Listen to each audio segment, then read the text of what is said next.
In today's show, the Deandre Ayton era is over in Portland. The Trailblazers have agreed to buy out the final year of Ayton's deal, sending him into free agency and sending the Blazers into a surprising DA-free season. Welcome to Locked On Blazers. Let's get into it.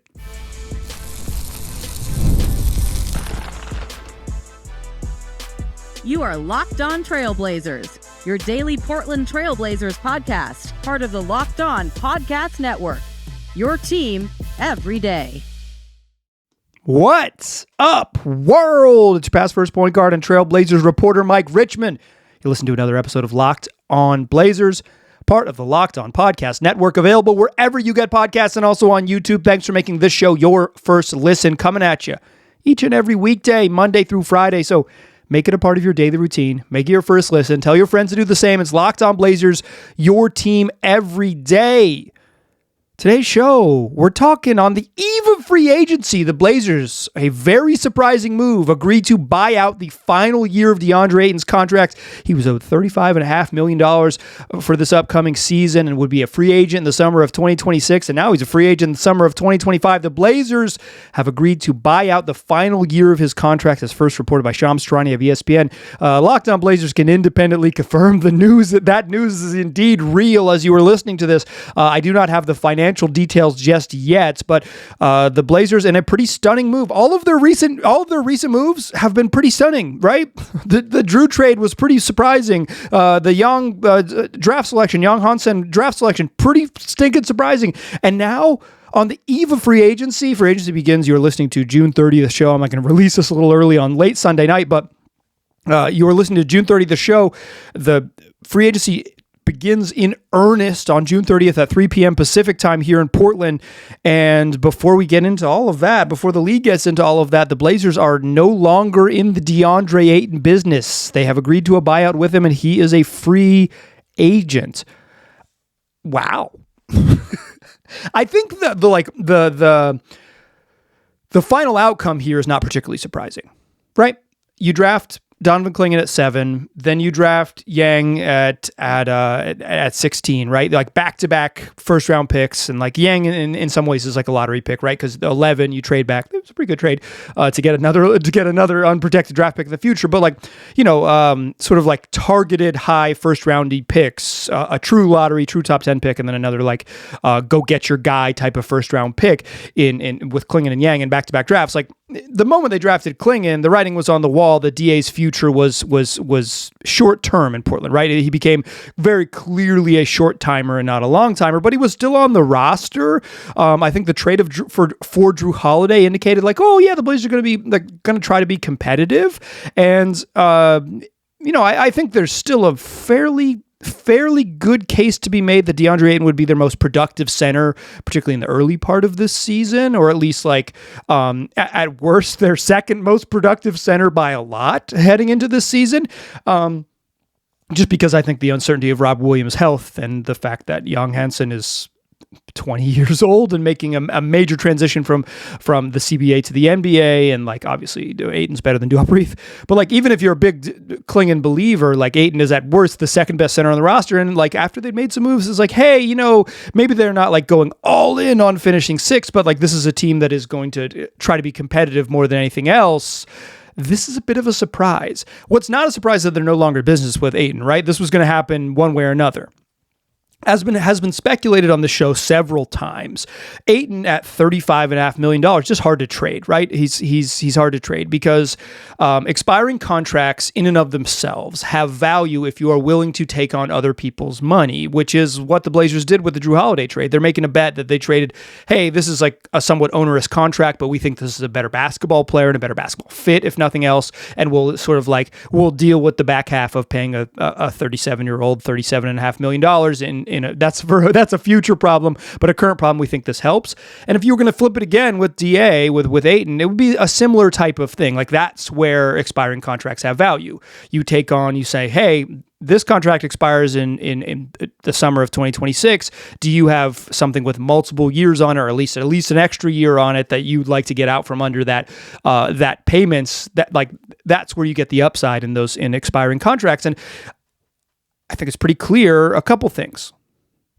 there was not a real market for Ayton's services. So there wasn't a bunch of people lining up. And if there was a market for Deandre Ayton's services, it wasn't with the type of package that the Blazers felt comfortable with. Now, you could say, oh, well, the offseason is just beginning, but I would argue that the Blazers have been canvassing the league about trying to trade Deandre Ayton for at least since February, right? Like they've certainly, like, you do your job. Like, even if they weren't actively shopping him, you find out kind of what he's worth. And certainly since the season ended in April, right? Like, they've been figuring out, talking to every team in the league, and like, hey, we have this tradable big contract. What do you want for Ayton? Clearly, what this move suggests is that the Blazers did not find even something that was close to a palatable deal. I don't think this is stunning in the overall outcome. I do not think it is stunning that the Blazers are no longer in the Deandre Ayton business. They sent us every single signal imaginable to anyone that could possibly read the tea leaves that they were no longer going to be in the business. It's just timing. And it's the decision to do it now. And it's the decision not to just roll with, say, hey, largely untradeable, but maybe we'll roll with a expiring $35.5 million contract into the season.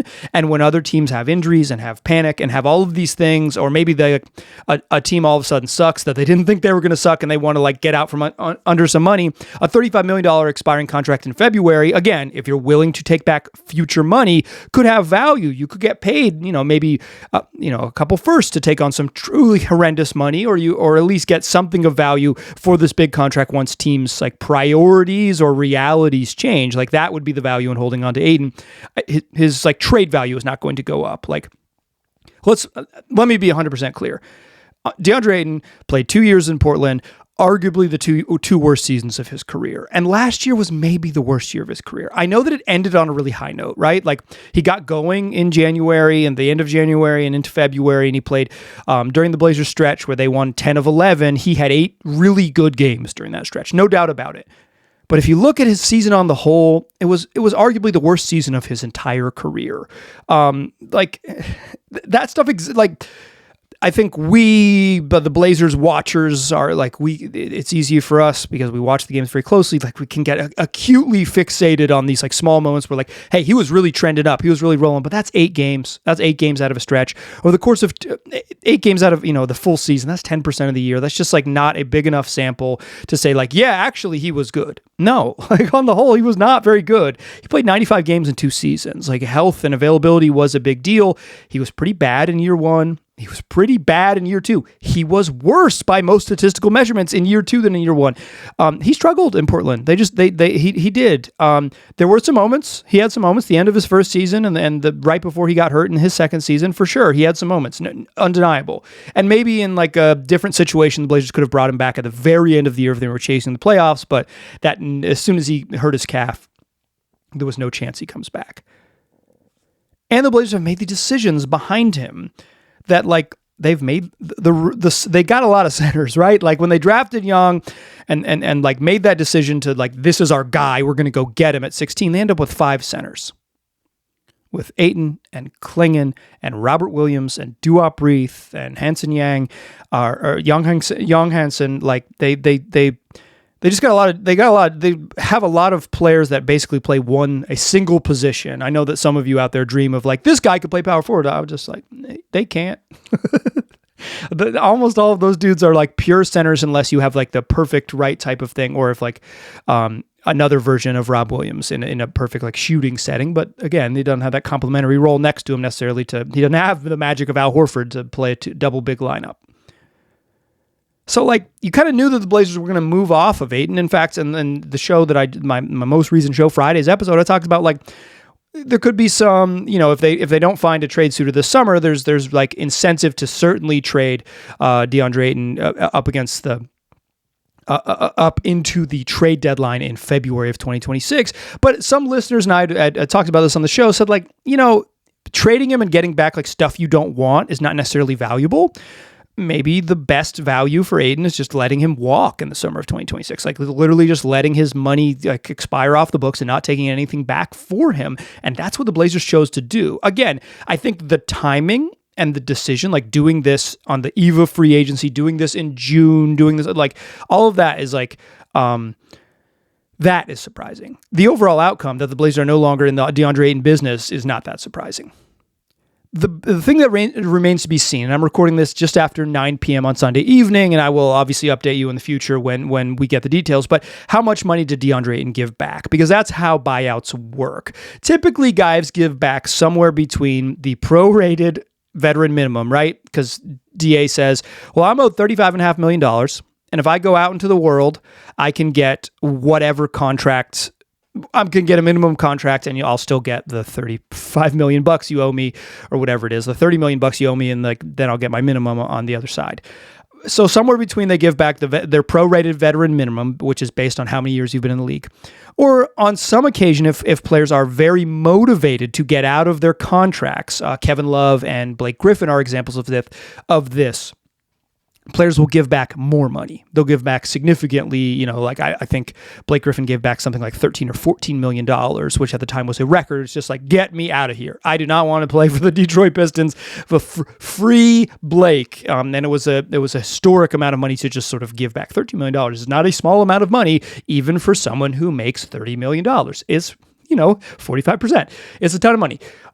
So we will see what Ayton gives back, but whatever you could conceivably stretch that the cap hit over several seasons, but that doesn't make any sense. The value of eating Ayton's money, the value of waiving Ayton, agreeing to a buyout with him, is that when you get to the summer of 2026, there is no future money on the books. You are done doing business with him.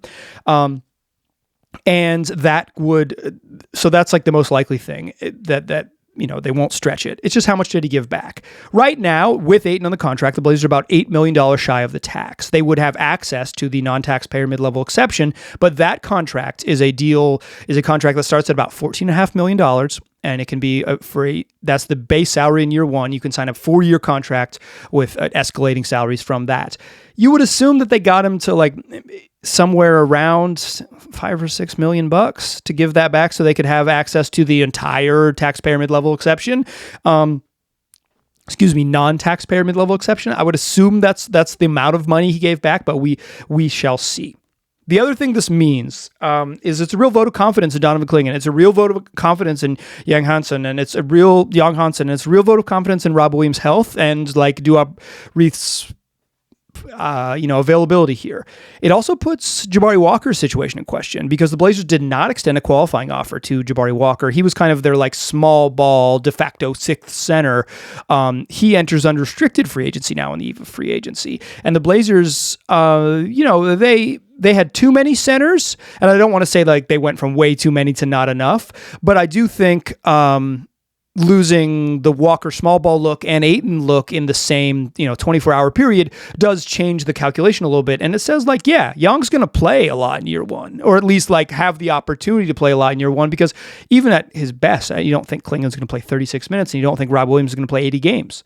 So there's some minutes to be had for a 20-year-old youngster from the CBA. Let's talk about where the Blazers are at on the eve of free agency, at least for what we know now. Join me in that second segment, won't ya?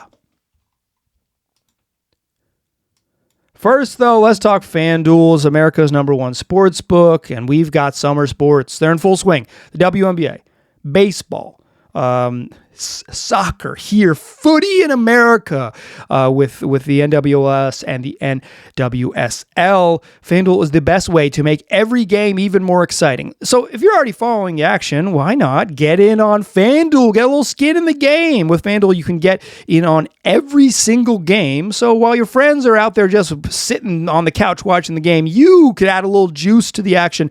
FanDuel's got daily promos that offer fun ways to bet. It's also super easy to use. The app's super clean. They got fast payout. So you can, if you want to get on the action and you do win, you're going to get your money quickly. So whether you're putting together a same game parlay or you're watching a bet ride through the 9th inning of a 2.5 hour long baseball game, FanDuel is going to make you feel like you're part of the action. Plus, if you're new to FanDuel, you can bet just $5 and get $150 in bonus bets if that first $5 bet wins. Open the FanDuel app today or visit FanDuel.com to get started.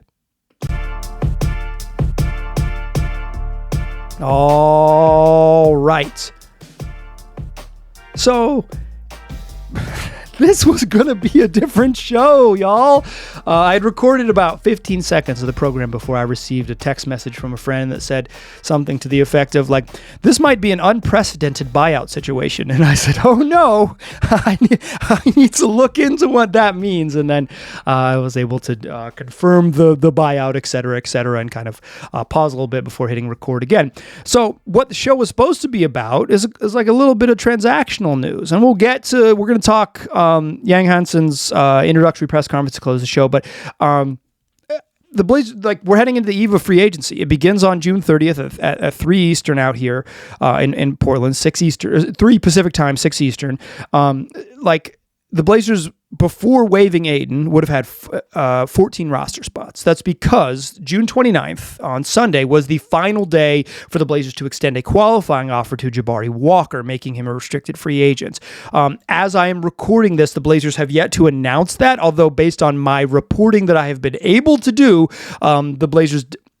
They didn't do it. He enters unrestricted free agency. There is a world in which they are able to bring Walker back, but as speculated here on the program, because his qualifying offer is more than a minimum salary, and because the Blazers probably are interested in making some trades, although I think Ayton was part of that calculation, perhaps rolling into the summer with 14 roster spots was palatable, and they're about $8 million shy of the tax threshold with Ayton on the roster. Now with Ayton gone, 13 roster spots and more than $8 million off. You know, he's not going to get every single dollar of his buyout. You would presume, again, it'll be at the minimum, it'll be like the prorated veterans minimum. That's the most money that Ayton will give back. Everything else the Blazers will get paid. The NBA is a good job. You get guaranteed money.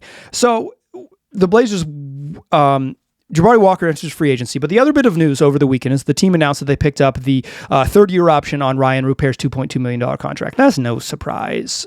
They drafted Rupert in the second round as a teenager. There was no reason to cut bait on him. You pay out the contract, you see what he grows into. If you're ready to, if he does reach some sort of level of promise that you feel comfortable with moving forward with him, you do it.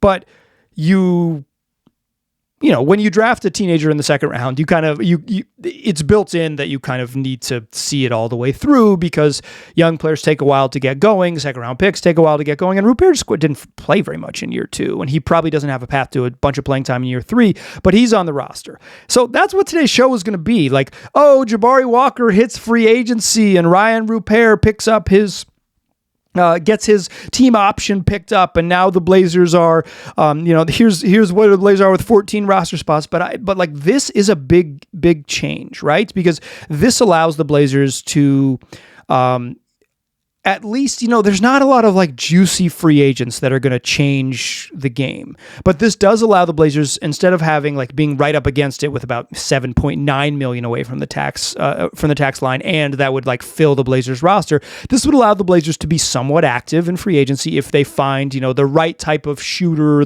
because I think, like, to be clear, the Jrue Holiday deal is not finalized. It's still pending. It's likely going to be finalized at the end of this week. And there could be additional trades that happen outside of that to address the team needs. And the team needs, in my eyes, are shooting, period, shooting. They could use an awesome movement shooter. Like, ideally, they could use someone who like whips around screens at full speed and like scares teams because they come off screens hard, and they're great catch and shoot shooters on the move, like in a full sprint.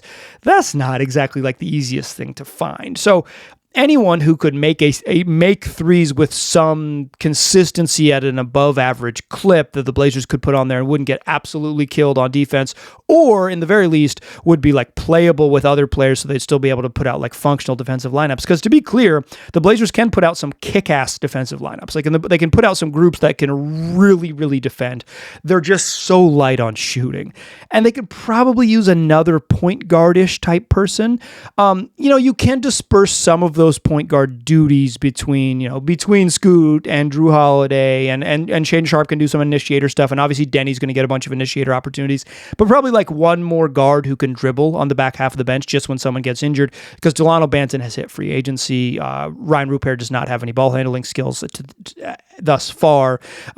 They could just use like one more ball handler type shooting, and probably another point guard, or they don't have to be a point guard, but they need to be able to handle, and like that type of player usually usually comes in a point guard sized package. So like 2 roster spots, somewhere around, 10 plus million below the tax. They're not going to be a tax team this year. What I think the other thing this puts into question is how much do the Blazers want to, like, the Drew Holiday move, as mentioned at the top of the show, is like, it seemed like a move like, hey, we're going to be competitive. Maybe not, this wasn't an all-in move to go like to be the 6th best team in the West, right? But I think there is some, there's a bunch of teams in the West that are like old. Like the LA teams are old. The Golden State Warriors are old. Like there's some teams that have like some pretty obvious like downside, right? It's like, hey, what if 36-year-old or however old Steph Curry is and like Jimmy Butler like aren't available for some games? That team's not very good. Like what if the Clippers have some injuries to Kawhi Leonard, oft injured, right? Like, what if James Harden, who was drafted like in 2009, like what if he also is a little bit older in year 16? Like, it's like there's some downside, right? So maybe the Blazers said like, well, we can get in the mix, and we feel like there's a bunch of teams that are going to be in that 7 through 10 range that we're just as good as, right? Like we're just not afraid of all these teams. I think that was more what the Drew Holiday trade said. It's like, hey, maybe we don't think we're like a high level playoff team, but certainly like we feel like this is the best player we can trade for in an Anfernee Simons trade. We're not worried about the money in the back half of the contract right now, but we think we can be competitive. Trading DA is a different thing because this says, hey, we actually think Donovan Clingan is ready to be an NBA starter, or we think Rob Williams is ready to be an NBA starter for how much he's available, like, and play some real minutes. And we think Young Hansen like is going to play in year 1. And Chauncey Billups at Young's introductory press conference said exactly that. Said that he's good enough to play right now.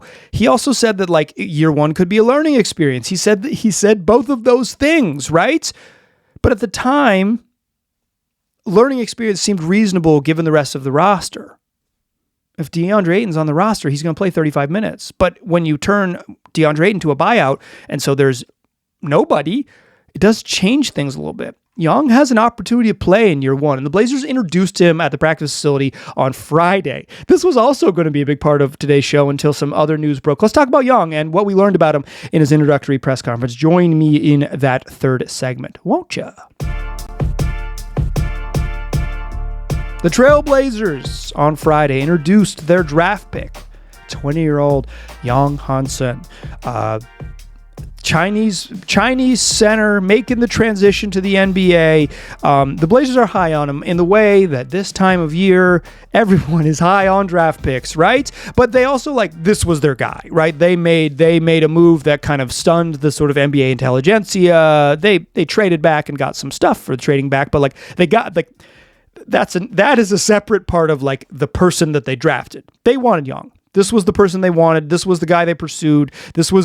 They got their dude. They got their center of the future. And then after this DA trade, did they also get their center of the present? In that introductory press conference, the Blazers said a couple different things. Well, actually, let's start here. I thought Young, who mostly spoke through a translator, was a really entertaining personality, albeit with a language barrier. Not only is there a language barrier, he's just 20 years, he just turned 20. He turned 20 on the day after the draft. He's a very young man, also making a big cultural transition, also trying to speak a totally new language. So obviously there's some expressing your thoughts deeply, although I will say shout out to OPB. They sent a reporter who speaks Mandarin Chinese and was able to talk with Young in his native tongue, and that particular interview is very enlightening because it's just someone able to express themselves in a way they're comfortable expressing themselves with. Shout out to Oregon Public Broadcasting for the good work, and also having someone on staff who speaks Mandarin Chinese. That's pretty cool. That's useful here in the United States.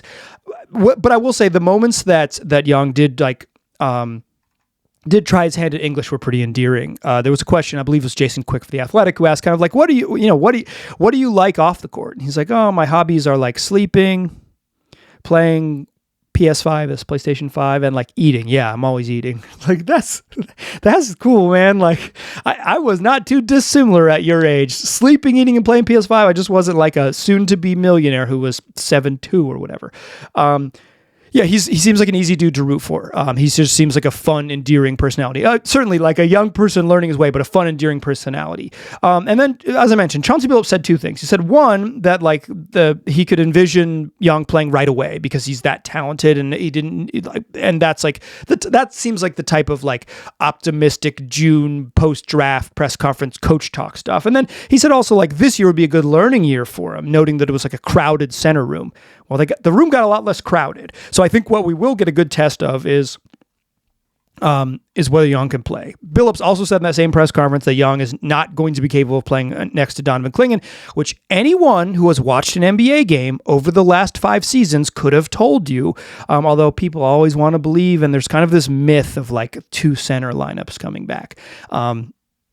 I don't think that's actually true. Unique, very large teams can play 2 bigs together. True 2 centers are not playing together with any regularity across the entire league.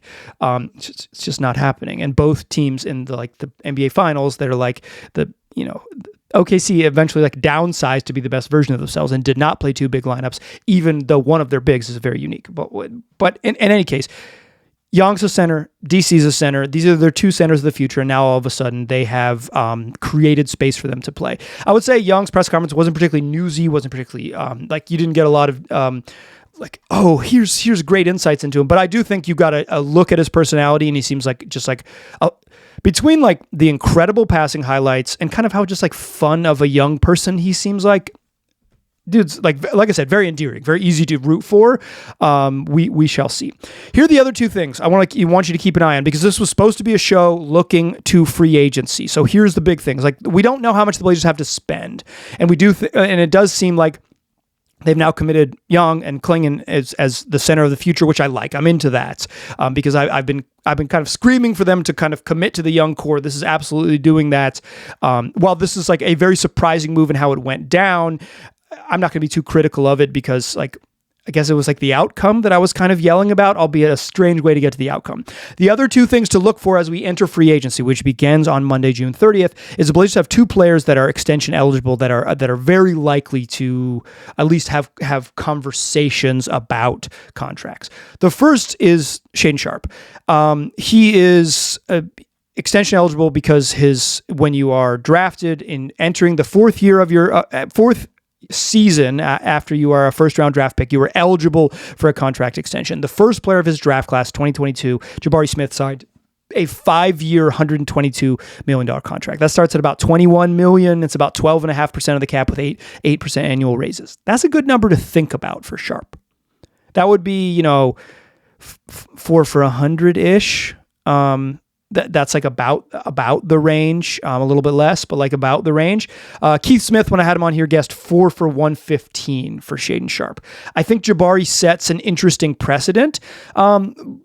It's an interesting thing to think about. I think like productivity-wise, they're not too dissimilar, but like player profile and future role, Smith is like a shooter-defender 3-and-D guy, and you're saying, okay, paying like starter-ish money for that type of profile seems a little bit safer bet. Like Sharpe's like ultimate, like because of Sharpe's skills, the thing that's like going to make him playable is that he's like an elite go-to scorer, like star-level offensive stuff. It was a little bit different. If I'm the Blazers, I do not extend Shaedon Sharpe this summer. I'd let him walk into restricted free agency next summer and figure it out then. Teams don't always do that. They're not always comfortable with that. I think NBA teams actually are more scared of restricted free agency than they should be. Certainly a lot of teams may have cap space next summer, at least they project to right now. So it could put Blazers in a little bit of danger. But for me, I don't know that I would say just give him the Jabari Smith deal and move on. Although I don't think that that's a crazy money for what Sharpe is, but I do think it's a big chunk of cash. And I just simply would say hey, we'd love to give you 5 for 125. Go out and play this season and show you're worth it. And when you get to next summer, you can get 5 for 130. like you can just tell us that we were wrong and earn the money. And if not, back at 4 for 90 and then you're talking about it. The other name to know that the extension eligible is Toumani Camara. Toumani, because he's on a minimum deal, how it would work is the Blazers have a team option for the 26-27 season. They would nix that. They would say, okay, we're going to decline that team option for 26-27, and we're going to sign you to a contract extension now. He wouldn't be working off his current salary. He'd be working off the average salaries of I believe non-minimum NBA players. It's a little bit tricky exactly how it works, but according to Keith Smith, the number is about 4 for 89. That would be about 21 million a year, starting at 21 million with 5% annual increases over 4 seasons. I think that's a pretty good number. That again is about 12.5% of the cap, with slightly, and escalating in about that range. But 5% contract escalations in a cap environment where the cap is supposed to go up 10% every year could be real value for Toumani. If I'm the Blazers, Toumani is my number one priority trying to sign this summer. Get Toumani on the books for that 4 for about $90 million and go on from there. That is the 100% what you would do. So those are the things to watch. The Blazers will have some amount of money shy of the tax, probably in the $12 to $15 million range. We shall see. They will have 2 extension eligible players in Toumani and Shaedon Sharpe, and they'll have 2 open roster spots because Jabari Walker and Delano Banton are both hitting unrestricted free agency, and DA got waived. That's Deandre Ayton got waived. They're committing to the future. Young, clinging to the moon. Free agency is going to start tomorrow. It's going to be, hopefully there'll be a lot of fireworks. Hopefully we'll see some fun, exciting player movement across the league. And then late tomorrow night, I will record a show and we'll talk about everything we saw from day one of NBA free agency across the league. The Blazers are certain to do something absolutely stunning because that's the last 3 things. All of their decisions they've made over the last 3 roster, the 3 roster moves they made have been shockers. All right, that's going to do it for today's show. Come back for tomorrow's show is what we do 5 days a week, wherever you get podcasts, also on YouTube. I appreciate you listening.